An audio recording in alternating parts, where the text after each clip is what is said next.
자, 잘 쉬셨죠? 이제 오늘 수업의 마지막 하겠습니다.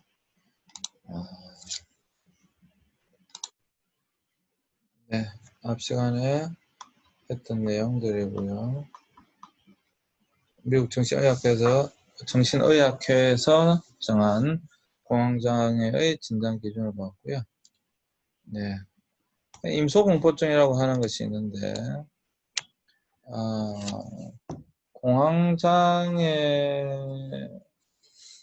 환자분 약 3분의 1에서 3분의 2 정도에서 동반이 되는 현상이고요. 공황장애 환자는 공포와 불안이 올 것 같다 두려워하고 이런 일이 있었던 장소나 상황을 피하게 됩니다. 그래서 많은 환자들이 차나 지하철, 비행기를 타지 못하고 지하 노래방 등을 회피하게 되는 것이죠. 또 쇼핑센터나 극장 등 많은 사람이 많은 곳을 피하는 경우도 있습니다. 그런 것을 임소공포증이라고 합니다. 흔하게 나타나는 증상이죠. 임소공포증. 흔하게 나타납니다.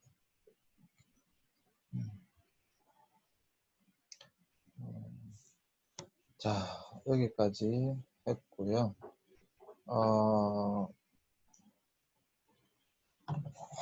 이 부분은 무척 중요하기 때문에 끝이 났습니다. 그래서 다시 한 번 더 살펴보도록 하겠습니다. 처음부터 다시 한 번 살펴볼 텐데요.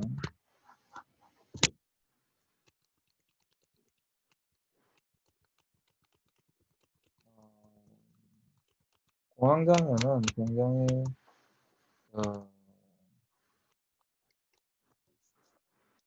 우리 주위에서 쉽게 볼 수 있는 것이기 때문에 조금 여러분들이 이것에 대해서 알았으면 좋겠다 해서 제가 얘기했습니다. 공황장애 쭉 제가 그냥 계속 읽어볼 텐데요. 심한 공황발작, 패닉 어택이라고 합니다. 패닉이 공황이고요. 발작이 어택. 공황발작을 주요 특징을 하는 불안장애라고 제가 말씀드렸어요. 불안장애. 공황발작은 예기치 않게 강렬하고 극심한 공포가 갑자기 밀려오는 것을 이야기합니다. 예기치 않게 강렬하고 극심한 공포가 갑자기 밀려오는 것. 그리고 일상생활에서의 사소한 유발 상황 등 일상생활에 지장을 줄 정도로 심한 불안 증상과 발작이 일어나는 것. 일상생활에 지장이 없으면 뭐 병원에 올 이유도 없죠. 근데 일상생활에 지장을 주기 때문에 이제 오는 것이다. 그리고 대부분 과호흡 증후군이 나타나는데 공황발작과 동반되어 심박이 매우 가쁘게 뛰고 심장박동이 매우 가쁘게 뛰고 호흡의 곤란이 발생하는 한 증상이 바로 과호흡 증후군이 되겠습니다. 이때는 응급실을 찾기보다는 봉투호흡법, 봉투 그거 천천히 하는 거, 네, 굉장히 일상생활 가운데 잘 쓸 수 있는 부분 중에 하나입니다. 사실 뭐 잘 모르겠다 그러면 곧바로 병원에 응급실 가는 게 제일 낫고요. 또는 자기 스스로가 할 때는 봉투호흡법이 굉장히 효과적으로 쓰일 수가 있습니다. 근데 이제 예기보다 아니라 예기치 않게 발생하는 것, 그다음 행동의 변화가 부정맥이 뛴다라고 하는 것이고요.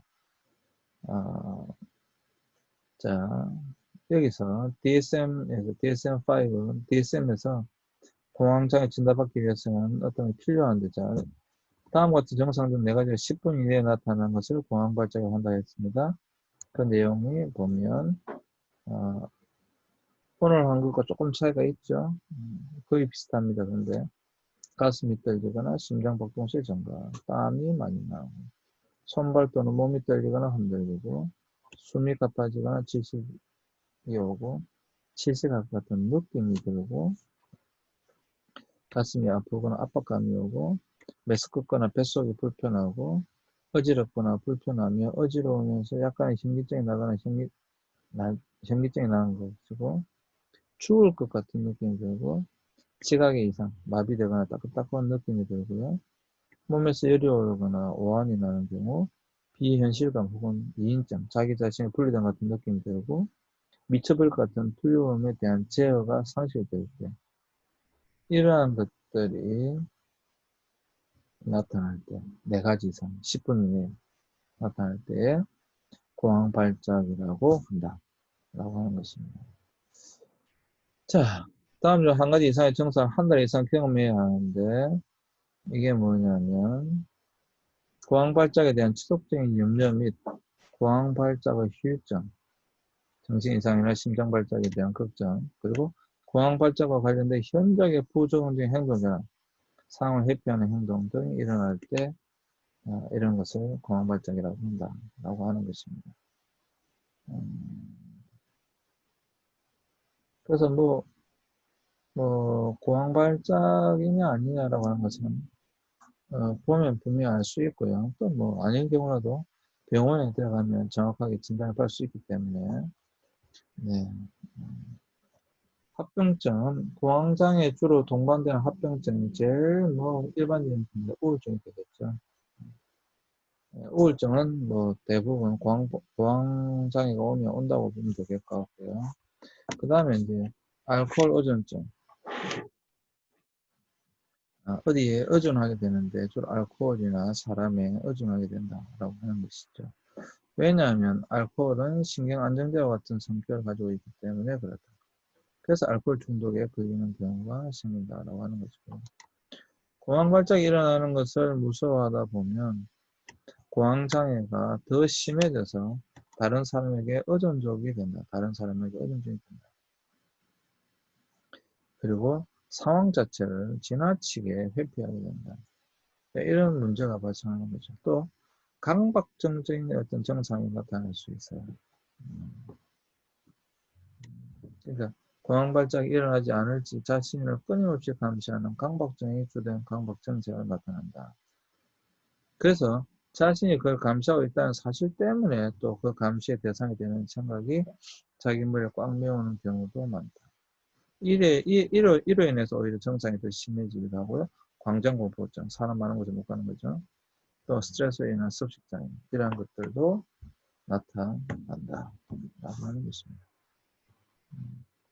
사실 공황장애 오면 가장 그 대표로 나타나는 게 우울증이고요. 그 다음에 의존증입니다. 당연히 강파증이나 임소공포증, 광장공포증 이런 것도 당연히 나타나게 되죠. 원인은 병의 역사가 비교적 짧기 때문에 잘 모른다는데 문제가 있어요. 그리고 모든 병이 사실 마찬가지지만 유전적, 생물학적, 심리적, 인지적 요인 이러한 부분에서 분명히 나타날 것이다 라고 생각하고 또 이런 부분에 대해서 연구하고 있습니다.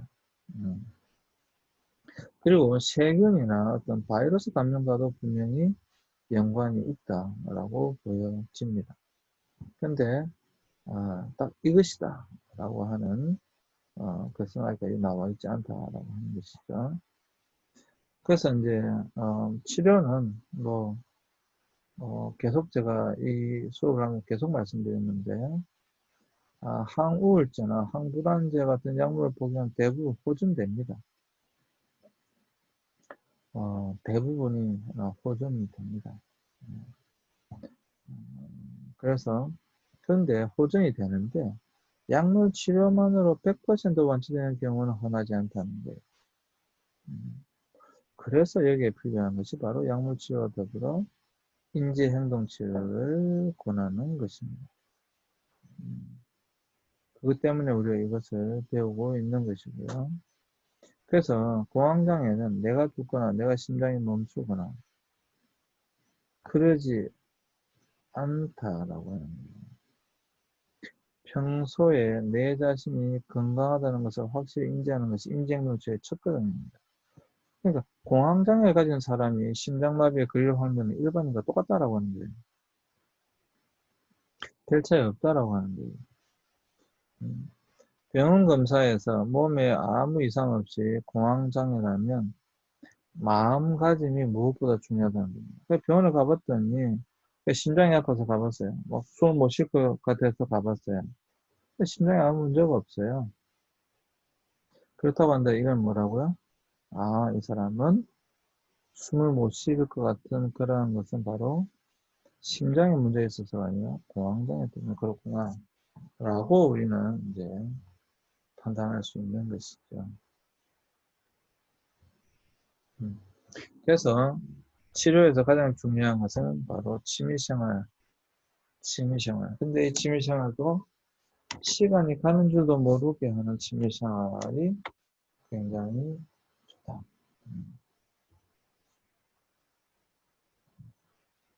취미생활을 하는데 그냥 언제 지나갔는지도 모르게 이렇게 지나가게 하는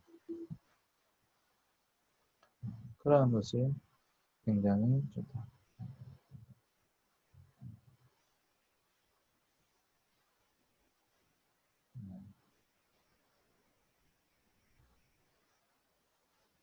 그래서 그림이나 소설 쓰기, 십자수, 악기 연주 이러한 것들이 있다라고 이야기했습니다. 그래서 사실 취미생활이 굉장히 중요합니다. 건강한 사람이든 건강하지 않은 사람이든 취미생활은 굉장히 중요하고 하는 것입니다.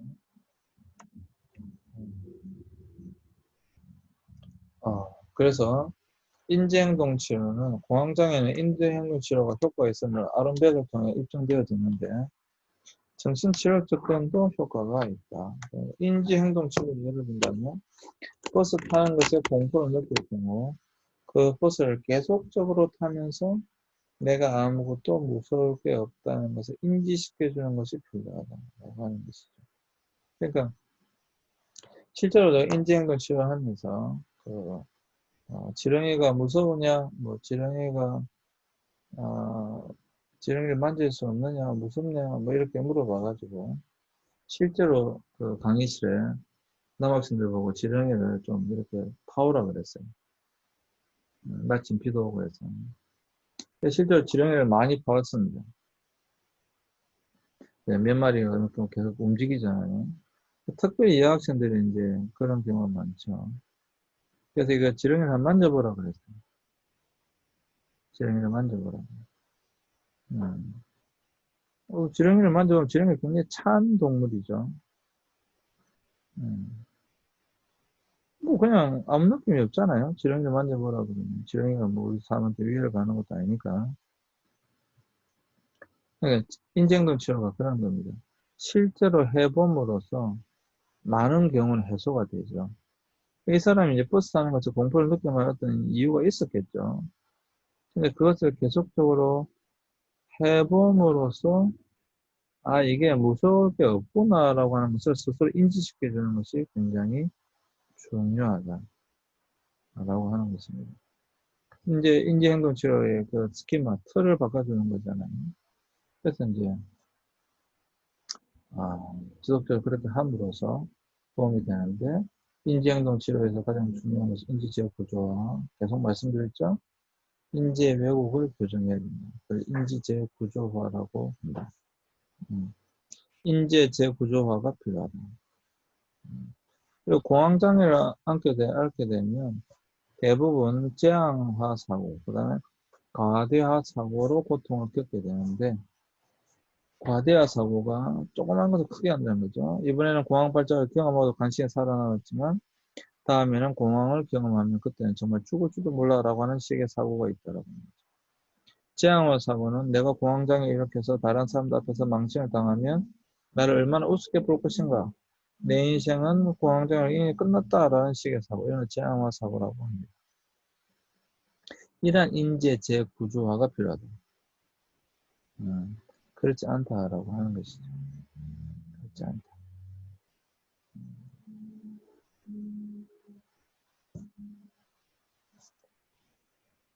자, 그래서 인지의 재구조화는, 결국 인지행동치료의 제일 중요한 인지의 재구조화는 먼저 잘못된 생각을 검토하기.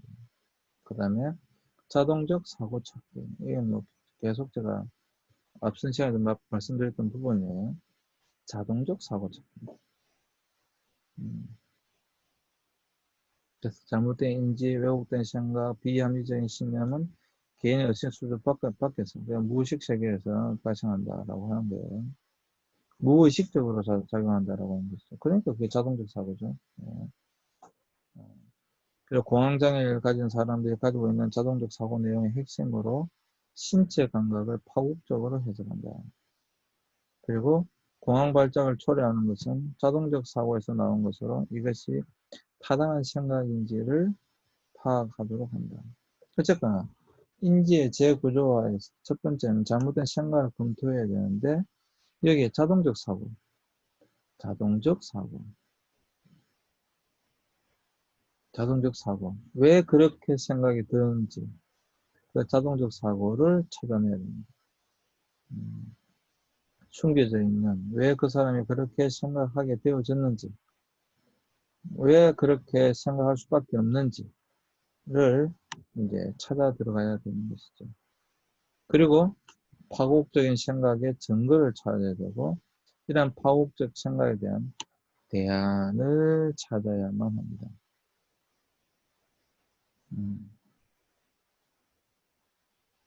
그래서 인지 왜곡을 교정하는 방법에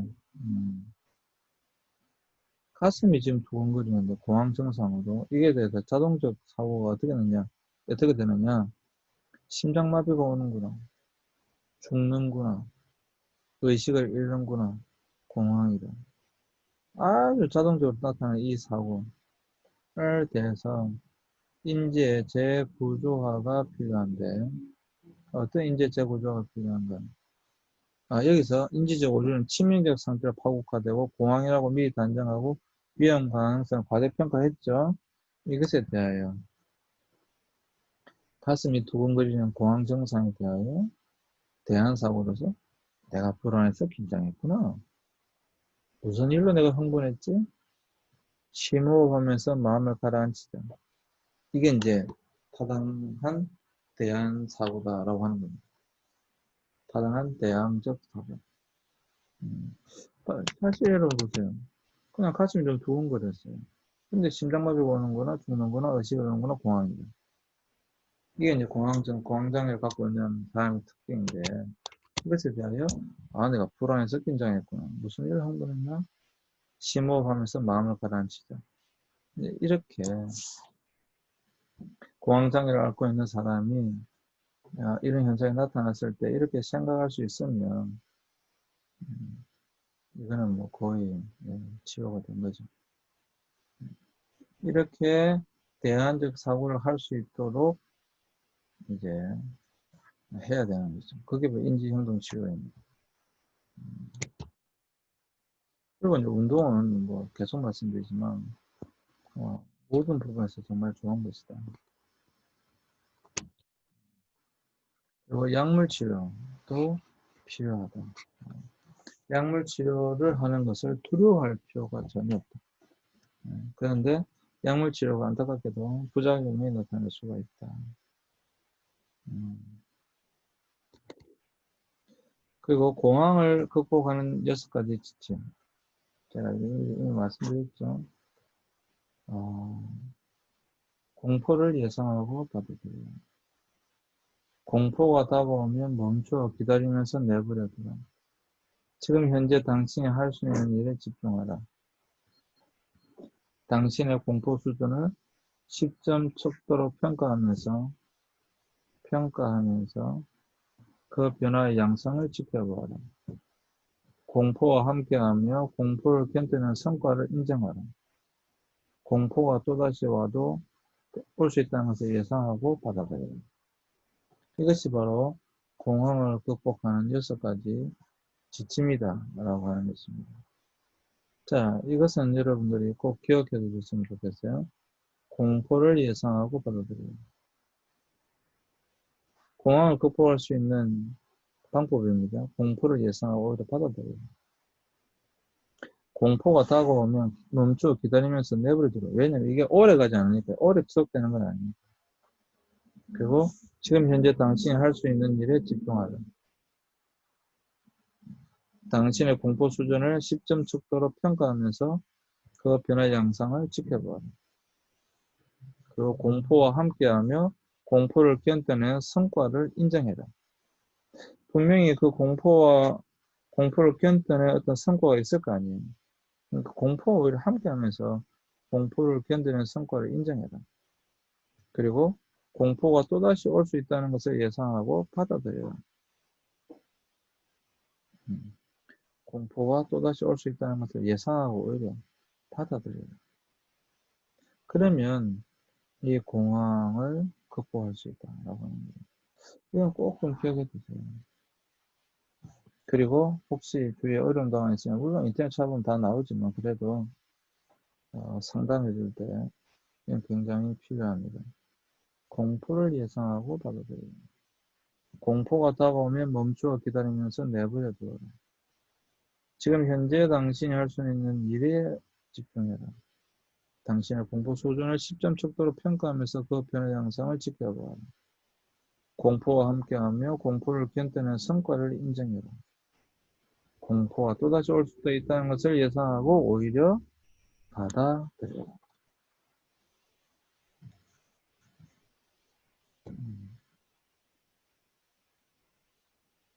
사실 이렇게 할 수 있으면 그것은 건강한 사람이에요.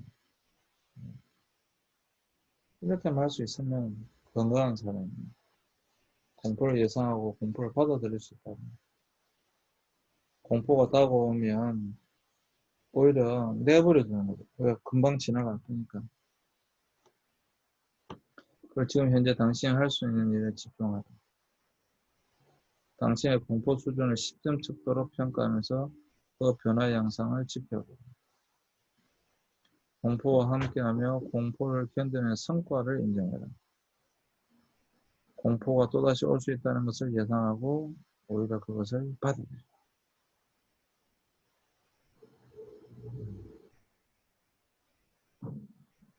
오히려 그 공포와 친구가 되라는 거죠. 그래서 거부하려고 하면 오히려 더 힘드니까. 잠시 있다 갈 거니까. 잠시 있다 가게 두라. 이런 거죠. 그래서 이런 이제 사례들을 살펴보았습니다. 네, 긴 시간,